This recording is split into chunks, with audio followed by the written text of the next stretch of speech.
Hi everyone, I'm Priscilla and I'll be your teacher at the Red Path Baking School.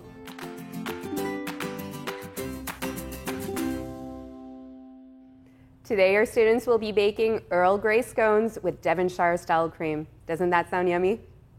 Our recipe features the golden yellow sugar. It has a moist and crumbly texture and offers a really mellow caramel flavor. Think amazing chewy chocolate chip cookies. If you're looking for a more intense, rich flavor, definitely choose the dark brown sugar. It's amazing in baked goods, but really delicious in sauces, in rubs, and even in marinades. And now let's meet our students. Hi, my name is Adriana, and I'm here today with my partner, Jessica. Hi, my name is Jessica. My partner's name is Adriana. I enjoyed meeting a new friend, and I also enjoyed learning about a new recipe that I had never done before. I love the unexpected, and that was definitely what happened this morning. And we had the pleasure of meeting for the first time today. I absolutely think I made a new friend in Jessica, and I look forward to sharing more times together. My name's Charlie Ramos. My partner's name's Zina. Hi, I'm Zina, and my partner today was Charlie. This is my first experience in any kind of baking class. I don't have time to cook often. I work in a very fast-paced environment, the film industry. And we've been working together in the film industry for about a year. We've known each other, and yeah, here I am. So I look forward to making some scones today and learning the process. Hi, my name is Yuan and I'm here with my partner Shruti today. Hi, I'm Shruti Sharma. I work full-time as a research assistant, and Yuan is a master's student and she works in the lab as well with me in neuroscience. She's a great partner. She's very patient with me. She deals with all my craziness. So she's the yin to my yang. We work together well in the lab, and so today we're aiming to work well here in the kitchen. Hi guys, welcome to the Red Path Baking School. I'm super excited to have you here today. We're going to be doing our Earl Grey scones. So before we get started, I think it's really important that you guys are familiar with all the ingredients for the recipe. Here we have our flour. We have our pastry flour as well, so we're going to be using both of those today. We have our butter, eggs, our sugar, our buttermilk, our mascarpone, and our heavy cream as well. Before you do anything, it's really important to read that recipe through from start to finish. That way it's very, very clear what the action plan is. And then I want you to get out all your tools and then start measuring everything. Are you guys ready to get baking? Yeah! Yay, go! Learning how to make a baked good step by step is going to be really interesting. I'm someone that goes through things really quickly. So taking the time to actually go through each step is going to be good for me. Salt. 3/4 cup of heavy cream. Butter. 1/3. Yeah. So should we measure?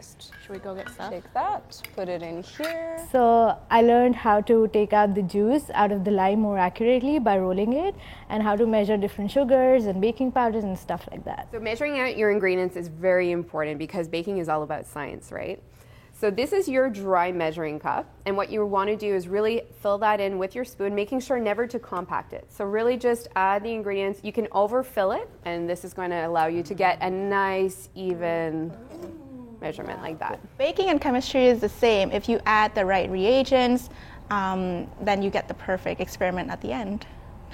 Since we need to let our cream rest for a little while in the fridge, we're going to start with that. That way we can enjoy everything all together. Whip mascarpone cheese and butter until smooth. Add heavy cream, the Red Path granulated sugar, golden sugar, I'm sorry, Charlie. Lemon juice and salt. Start on slow speed, oh this is good, until it just comes together. Working with Adriana today was a great surprise. She's a very confident baker, and I look forward to having her over so we can bake more things together. Chef's tip for easy whipped cream or even egg whites. Place your bowl and your whisk ahead of time in the freezer so that they're nice and cold. This ensures that they rise really quickly. You guys are following the steps? Yes. What is the first step? So the first step was to actually put the mascarpone cheese and butter here. And so we've got to whip that all up. Yeah. Right? So what you're looking for is the butter and the cheese to be well incorporated and smooth. Yeah. So once you see a nice smooth texture, you can shut that off. Okay. You're welcome. Okay, maybe we can start looking at what we need for this. So once you get a nice smooth consistency, then you can start to gradually add the cream, the sugar, and then the lemon juice as well. Cool. And you see how it holds together? That's a really nice texture. Yeah. So you can definitely do a taste test if you want to. So what do you think? I like it so far. It's good, right? Okay. Do you like the texture? Yeah, but I think I want to add some orange zest to it. Definitely go in. So what I would do is just take that off, and then you can just fold in some of the orange zest into your cream. Okay. So what did you end up adding in there? Lemon. Oh, yum. There's one rule when it comes to zesting is you want to stick to that outer layer, because if you go into the pith, like that white part, that's really bitter. So I like to just do 1, 2, and then rotate the whatever fruit that is. Zena, she's a very enthusiastic baker and puts a lot of positive energy into everything she does. I think I scraped all of the bits around. Ooh, and then we do this. All right, Charlie, lemon master. One. No seeds. Yeah, no seeds. No seeds, lemon master. So you can just cover that with some food wrap and stick that in the fridge, and then we'll get to baking our scones. Perfect. Creating a homemade infusion is a great way to create a custom flavor. So let's say you wanted to create a cinnamon infusion. Simply bring some cold water to a boil with your cinnamon sticks inside, remove it from the heat, and let it steep for a good 2 to 4 hours. You'll have a beautiful infusion. So is it calling for all-purpose or pastry? This is the all-purpose. Perfect. Yeah. Great. We can just throw it all in Oh yeah. Okay. because it's our dry ingredients, so it doesn't really matter. Half a teaspoon of baking soda, yeah. Here's the tea leaves. Goes in? Yeah. For butter, do we pack it? You just don't want to have any air pockets anywhere, so yeah, you can definitely pack it. 1/4 cup Go back and there. a teaspoon of the Red Path Golden Yellow Sugar. And tea leaves from the remaining Earl Grey tea bags. Tea bags are made very interesting. So add in the room temperature butter. With hands or pastry blender, cut the butter into dry ingredients until mixture resembles wet sand. I love wet sand. Oh, good. So this is a pastry cutter. Okay. And so this is really going to go and mix the butter and all of your dry ingredients, the flour and your aromatics and the sugar together. If you feel like really getting in there, you can use your fingers to just crumble it together. Cool, we can do that. So if you don't have this at home, no worries, you can use your fingers. Cool. All right. So once all of your ingredients are measured out, let me know when you're at the point of mixing. You can give it a good mix. Nice. Okay, quickly combine mixtures until it just comes together.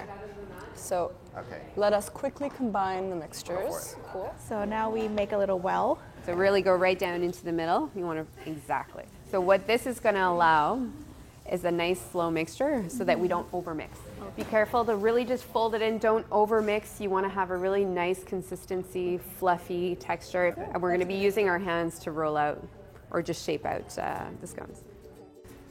Great. So yeah, you got pretty much the rhythm of it, right? And then it says lightly powder, so Bring over the sheet, baking sheet. So you have options. You can either use a cookie cutter and do nice round ones. You can cut them out. What I like to do is start it with my hands since you're already dirty and you want to avoid the stickiness on there, right? Right. So what you can do is just literally make sure you have a lot of flour on your hands, and then you can just pat it. Okay, cool. And you can start to shape it like that. And then you already have a nice circle, and what you can do is just roll it out, you know, front to back and then side to side. And then you can use the cookie cutters, or we can use a knife and do triangles or squares. Okay. Whatever, really however you want. Our scones have been baking at 425 for about 15 minutes, and they're beautifully golden. Time to enjoy them with the Devonshire cream. So you can either pipe it on or just spoon it on. And depending on how you want to do it, you can break open your scone, or you can just cut them. Okay. So you have a bunch of knives in here. Okay. You can use a spoon. It depends, like, what's the look? Okay. Well, the small one's on top, the big one's at the bottom, and you know what? We'll give it our best shot. And let's start spooning. They look so much better open like this. Stack them so they look nicer from the front. Got this like cutie little glass. Very cool. Are you going to put any cream in some of them or directly or not? No? Just dip them. Ooh. I love the pyramid of scones. Looks really good. This recipe was surprisingly easy, and so it's definitely something that I would try making again. You're welcome. Oh, look at that. It looks nice and fresh like springtime. Yeah, that's the idea. These look so good, guys. These smell delicious too. I'm really proud on how much creativity you guys brought to the table with your different flavor combinations and the different shapes and sizes. I can't wait to dig in. You guys want to try them? Yeah. Okay, let's do this. I want to dip mine in some of that cream. So good. Good job, guys.